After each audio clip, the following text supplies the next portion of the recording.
戦える軍隊を作る。バーソロミュー・クマと共にあの革命軍を作った。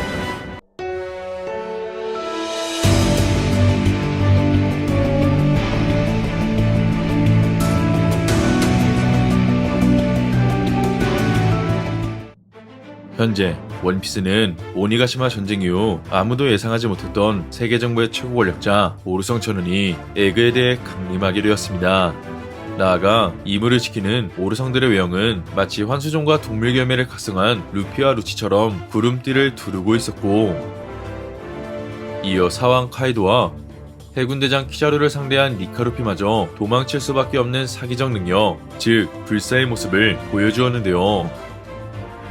나아가 오르성 중 호프먼 워큐리는 상대를 위협하는 힘, 해양 스페기와 반호거의 워프 능력을 뛰어넘는 소환 능력, 그리고 멀리 떨어진 곳에서도 생각을 공유할 수 있는 텔레파시 등 오랜 시간 베일에 쌓인 오르성들의 능력들이 이번 에그헤드 편에서 차례로 밝혀지게 되었습니다. 나아가 오르성들은 그동안 보여준 실무적인 업무를 뛰어넘어 각자가 괴물이기 때문에 에그헤드에 소환되자 자신들의 역할에 충실했고, 그중 나스즈루는 빠른 기동력과 지옥의 냉기를 이용해 하스피스타를 제압, 그리고 마커스는 베가펑크가 송출하고 있는 장비를 파괴하기 위해 연구실 내부로 들어갔는데요. 이처럼 그동안의 오르성들은 열매각성을 완료한 니카루피에게 적수가 되지 못할 줄 알았지만, 현재까지 보여준 전투력과 능력만큼은 어쩌면 사원과 해군대장보다도 위험한 존재일 수 있다는 것을 독자들에게 보여주었습니다. 한편 사왕으로 성장한 밀짚모자 적단은 해군대장 키자루와 9명의 중장, 그리고 버스트콜을 발동할 수 있는 3만의 병력 앞에 위기를 맞이할 수 있었지만, 결국 100년 만에 부활한 거병 적단의 참전으로 탈출할 수 있는 시간을 벌 수 있게 되었는데요. 이처럼 베가펑크가 사왕 루피를 만난 건 운명이라 이야기했고, 이어 다음 목적지는 엘바프가 유력한 가운데, 처음부터 지금까지 밀짚모자 할당은 섬의 탈출이라는 목표와 목적이 주어진 채 에그헤드 편이 진행되었습니다. 그렇게 현재는 오르성의 등장으로 모든 시선이 오르성에게 쏠리게 되었지만, 이번 에그헤드 편에선 바로 버커니어족이자 친모였던 쿠마의 떡밥도 전부 공개되며 과거 밀짚모자 할당을 구해준 이유와 혁명군 시절의 이야기도 알 수 있었는데요.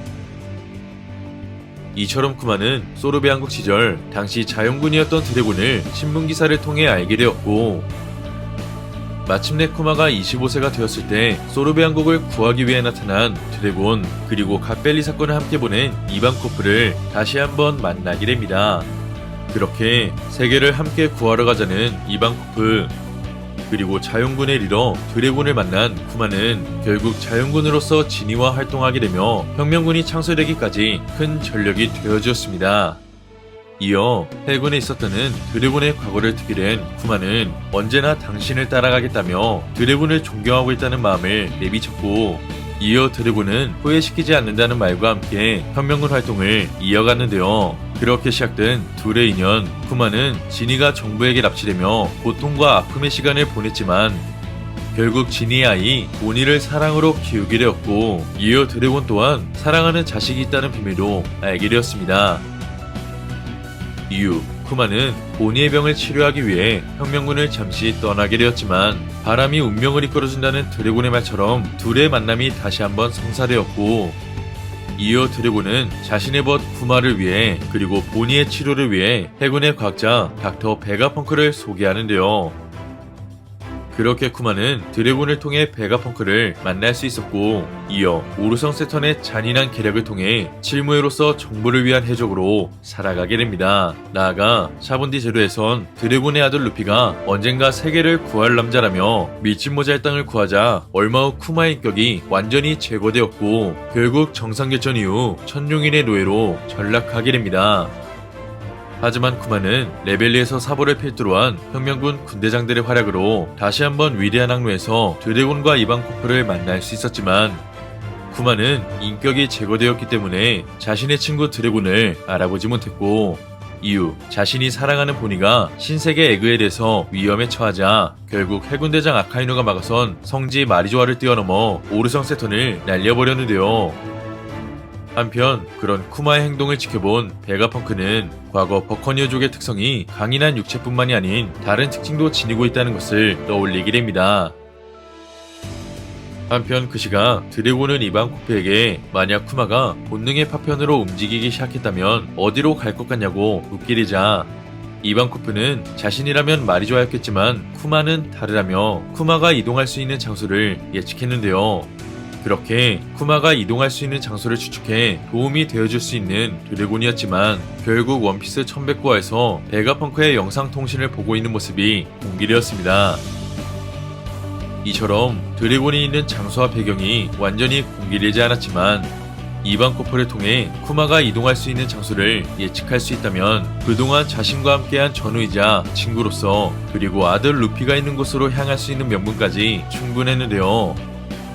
하지만 드래곤은 지금까지 등장하지 않았고 결국 오르성과 해군의 버스트콜로부터 밀짚모자의 땅을 도와준 건 엘바프의 전사 거병 해적단이었습니다. 나아가 이제는 루피의 기어 피프스를 통해 과거 조이보이의 이름을 언급한 철의 거인이 부활했듯이 어쩌면 혁명군 드래곤이 나타나지 않을 가능성도 더욱 높아지게 되었는데요. 이처럼 드래곤의 능력은 아직 공개되지 않았지만 오르성 또한 소년만의 특성, 즉 파워인플레이를 통해 사왕과 해군대장급 강자로 등장했듯이 분명 드래곤도 세계관 극소수의 강자로서 막강한 전투력과 능력을 지니고 있을 것 같습니다. 하지만 드래곤은 마리조아에서 사보가 죽었다는 기사에도 우선 사실 확인이 먼저라 언급했었기 때문에 드래곤의 성향은 루피와 다르게 거대 조직의 수장이기 때문에 빠른 대처와 결단에서 다소 시간이 필요하다는 것을 알 수 있었습니다. 이처럼 이번 에그헤드 편에선 자신의 동료 쿠마와 아들 루피가 있기에 로그타운 때처럼 등장할 가능성이 높았지만 지금도 등장하지 않았듯이 밀짚모자의 땅의 탈출을 도와줄 전력은 거병의 적단과 철의 거인으로 좁혀지게 되었습니다. 나아가 도리와 브루기는 주피터에게 먹혀버린 니카 루피를 구하자 어째서 엘바프에 전해져 오는 신의 모습을 하고 있는 거냐며 니카와 거인족과 엘바프가 연관되어 있다는 것을 알 수 있었는데요. 한편 니카와 거인족의 전사들이 한 곳에 모여있자 그 모습을 바라본 오르성들은 인연이 깊다는 말과 함께 세계의 역사로부터 지워야 한다며 연이어 강한 공격을 시도하게 되었습니다. 하지만 엘바프의 전사 도리와 브루기는 태양의 방패 스발린을 통해 니카루피를 지켜내는데요. 먼저 스발린은 북유럽 신화에 등장하는 방패로서 그 이름의 유래는 태양과 관련이 있다는 설화가 있듯이 밀짚모자 적단이 섬을 안전하게 탈출하게 된다면 거인족의 호의를 받아 엘바프로 입성할 수 있는 전기를 맞이할 것 같습니다.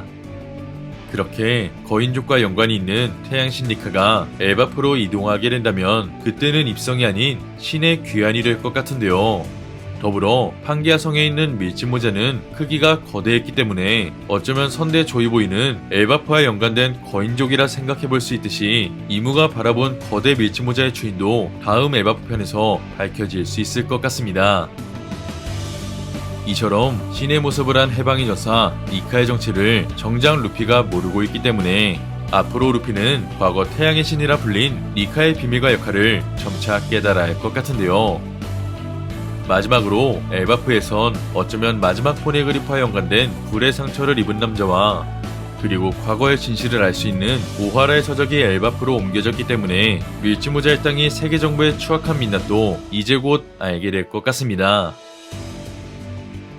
과연 혁명군 드래곤은 쿠마와 루피를 위해 에그헤드 편 막바지에 모습을 드러낼지 아니면 철의 거인의 도움만으로 밀짚모자의 땅이 탈출할 수 있을지는 앞으로 공개될 원피스 최신화를 기대해보면 좋을 것 같습니다.